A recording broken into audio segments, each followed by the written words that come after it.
बिस्मिल्लाहिर्रहमानिर्रहीम। शुरू करता हूँ अल्लाह के बरकत नाम से जो नहायत मेहरबान और रहम करने वाला है।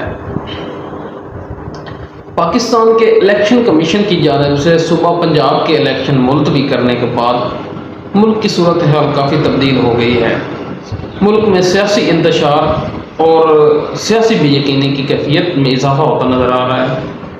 इलेक्शन कमीशन का कहना है कि कानून नाफिज करने वाले इदारों वजारत ख़जाना, वजारत दिफा, वजारत दाखिला और चीफ सेक्रेटरी पंजाब की जानिब से जिस सूरत हाल का इजहार किया गया है, इसके बाद वो इस नतीजे पर पहुँचे हैं कि मुनसिफाना, शफाफ और पुरअमन माहौल में आइन और कानून के मुताबिक इलेक्शन का इनेकाद मुमकिन नहीं।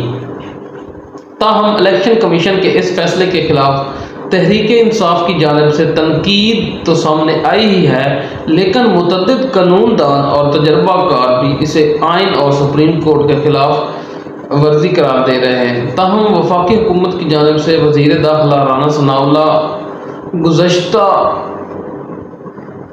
सनाउल्लाह गुज़श्ता रोज़ वाज़ेह कर चुके थे कि वो इस ताख़ीर के हक़ में हैं। उन्होंने कौमी असम्बली में खिताब के दौरान कहा था कि हम चाहते हैं कि असम्बलियों के इलेक्शन एक साथ हों और साफ और शफाफ हों। क्या सूबे में इंतखाबात के बाद कौमी असम्बली इलेक्शन में लेवल प्लेइंग फील्ड हो गई? राना सनाउल्लाह ने इलेक्शन कमीशन के फैसले के बाद जुमेरात को सोशल मीडिया पर लिखा कि हालात ऐसे हैं कि अगर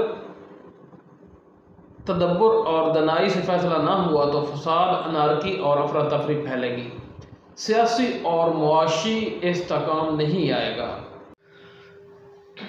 चीफ जस्टिस उमर अता बंदियाल ने कहा था कि अगर ये मुल्क में साफ शफाफ इंतखाबात नहीं करवाते तो ये आइन के साथ गर्दारी करेंगे, और अगर ये इलेक्शन नहीं करवाते तो इसके लिए अवाम को पाकिस्तान तहरीक इंसाफ और बाकी जितने भी लोग हैं उनको उठ के खड़ा होना होगा, तब जाके ये आइन की पासदारी करेंगे। और इमरान खान ने तो पहले काफ़ी दिन पहले कहा था कि हमें अदालतों के साथ खड़ा होना पड़ेगा, अदालतों के हकूक़ पे ये जो डाका मार रहे हैं, ये जो चोर और डाकू डाका डाल रहे हैं, अगर हम अदालत के साथ नहीं खड़े होते तो ये आइन को यरगमाल बना देंगे और मुल्क में साफ़ और शफाफ इंतखाबात करवाना तो दरकिनार और साफ़ और शफाफ इंतखाबात नहीं करवाएंगे।